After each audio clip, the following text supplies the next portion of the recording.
Magandang araw sa inyong lahat guys. Pasensya na kung medyo may katagalan yung mga upload natin. Iwan ko ba? Bakit ganito na yung paa ko? Mula nung napilay kasi ako, isang buwan na siguro ngayon. Hindi ko alam kung bakit nagkaganito. Isang buwan na mula nung napilay ako sa tuhod. Ito oh. Yan. Ito pa rin yung iniinda ko noon. Yan oh. Namaga dito. Baga hindi na siya gaya ng dati ba. Tapos yung mga ugat ko dito lumaki. Yan. Baga kitang-kita na sila oh. Yan. Tapos pagka ilakad ko parang may ipit na ugat. Sasanayin ko na lang. Baka ito na talaga yung itsura ng lakad ko. Sasakit siya pagka pababa ako, lalo na ganyan bundok, pababa ng bundok, sumasakit. Pero pagka paangat naman ako, paakyat sa bundok, wala namang sakit. Parang normal lang yung lakad ko, yung pababa lang talaga. Baga masanay din ako nito. Ngayon papasok ako sa liblib na to. Ito dahil yung mga lugar dyan na napuhagan ko noon ng mga liwan, titingnan ko kung may bumalik ba sa mga bato-bato, mga butas ng kahoy, ganyan. Kung wala, yung mga bato dyan na napuhagan ko noon, lalagyan ko siya ng, sisitapan ko siya ng bahayan ng mga liwan. January pa naman kaya malay natin yung gagawin ko ngayon gagana, babahayan siya ng liwan. So yun, i-off ko muna itong camera natin dahil nahirapan ako sa paglakad masakit kasi lalo na ganito oh, pababa, sobrang sakit ng tuhod. Kaya update ko kayo mamaya.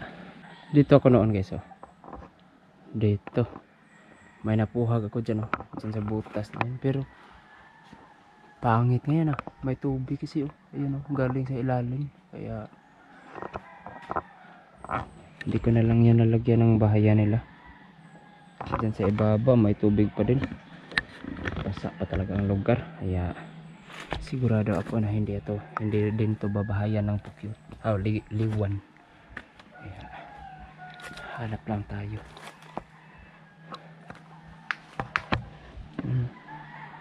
May mga butas, bayawak yan. Di ba kaahas? Huwag na tayo dyan. Hanap tayo. Akyat tayo dito sa ibabaw siguro. May napuhag pa ako noon dito sa ibabaw, sa kahoy. Tingnan natin, baka may bumalik, baka may namahay na ibang grupo ng liwan.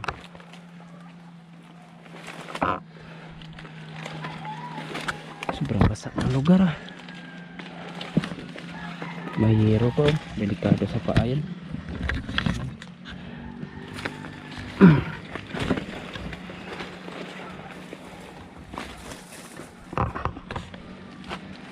Yeah. Maganda naman ang lakad ko pagka ganito guys oh. Pakyat, pero pababa wala. Taas tayo sa pababa.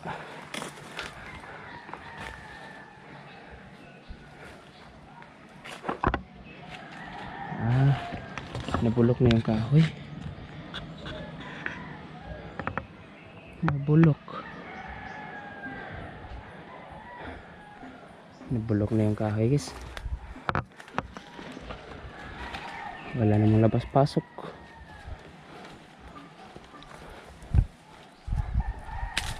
Wala to. Hanggang anda sana ng pagkakapwisto.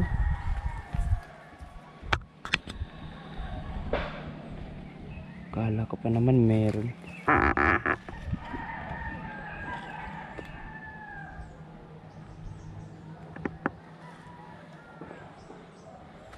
Wala naman pala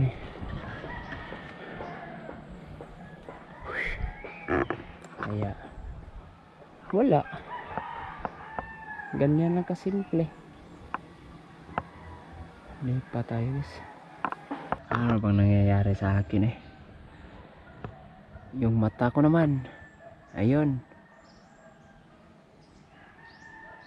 Alam niya yung gumaganon siya. Ito yung lagi kong iniinda noon. Iniiwasan ko.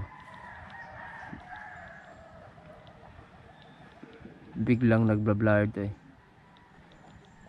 Pero hindi ako natatakot dito dahil kaliwa eh.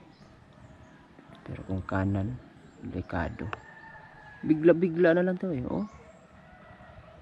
Alam mo yung malabo.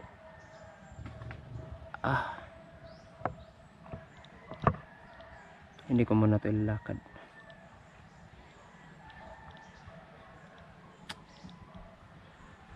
Tanga ako. Nagpahinga na lang ako sa bahay.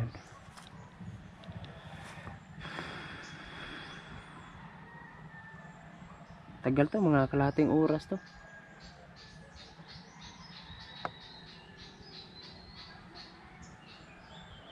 Pagka mawala naman to, nagbablangko naman ako eh. Alam nyo yung nakikita nyong paliwanag ko lang. Para kang nakatingin sa sobrang tuwid na daan na walang katapusan. Ganyan pagka matapos na to. Pero hanggang nandito pa to. Hanggang lagi pa siyang ganito, nagbablurred. Hindi mo na ako lalakad dahil hindi ko kasi kita yung daan eh. Grabe, lumalaki. Palaki ng palaki. Ito lang talaga mula noon. Kaya nga mula noon iniiwasan ko to, lalo na't may lakad kami. Biglang sumusulpo to eh. Ewan ko ba anong dahilan. Alam niyo yung yero, bubong ng bahay, yung sobrang tinamaan na siya ng grabing init ng panahon. Parang sa Bisaya alisngaw. Ganyan yung nakikita ko ngayon.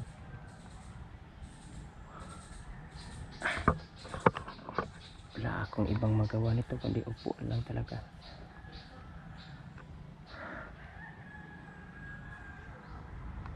Kahit nakapikit ako, parang may nakikita pa rin ako. Ayan, parang something na kurinti.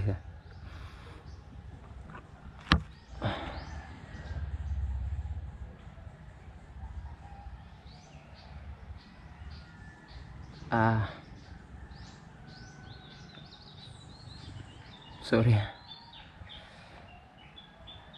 Parang ganito na talaga ako. May ninda sa tuhod. Sobrang bata ko pa guys. 34 pa ako. Pero ganito talaga ganito na iniinda ko. Pero itong mata ko matagal na. Nagsimula to nung pandemic.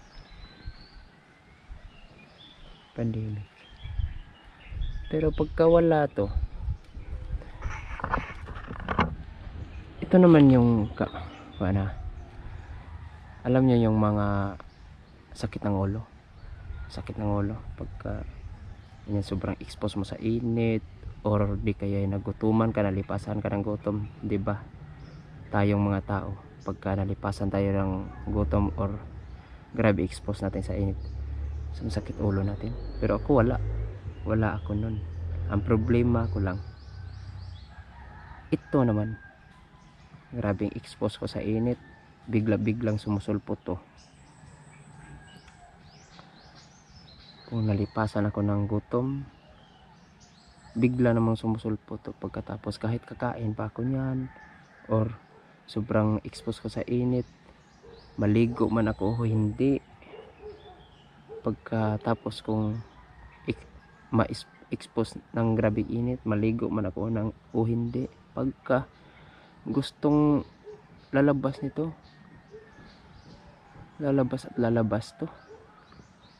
Ambot sa imo. Ano? Yung iba naman nagda-drugs daw ako. Tanga. Sobrang tanga nyo. Yung iba dyan. Sabi nila, ay lagi pala big suyop. Na akong adik-adik. Anyway. Kaskas na kwarta. Napaywa tayo kwarta. Magkaskas pagitana. Sas. Ano lang. Naging dalawa. Nakadaan ako ng maliit na sapa dyan. Sinubukan ko manghilamos pero naging dalawa yung ininda ko sa mata.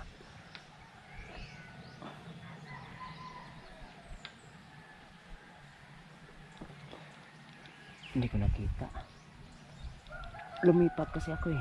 Sobrang liblib dun. Dito kasi may mga putol na kawayan.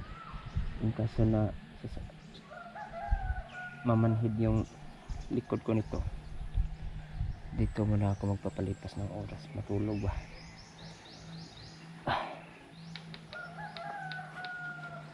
Ay.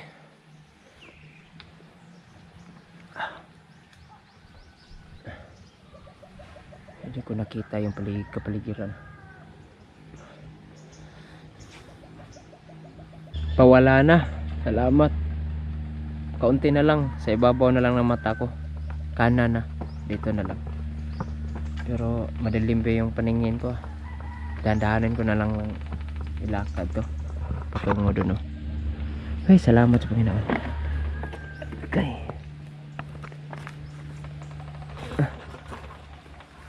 Salamat talaga. Ang mahirap kasi kanina. Pababa ko mula na doon sa ibabaw. Dandahan eh. Hawak ng mga damo. Ito.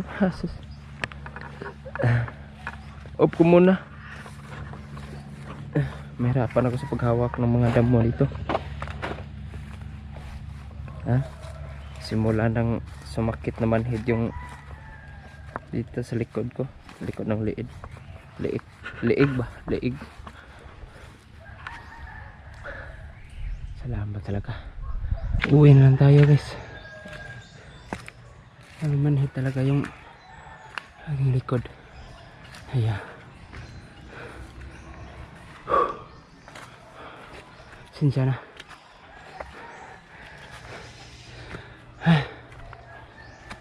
So yun. Salamat sa panonood.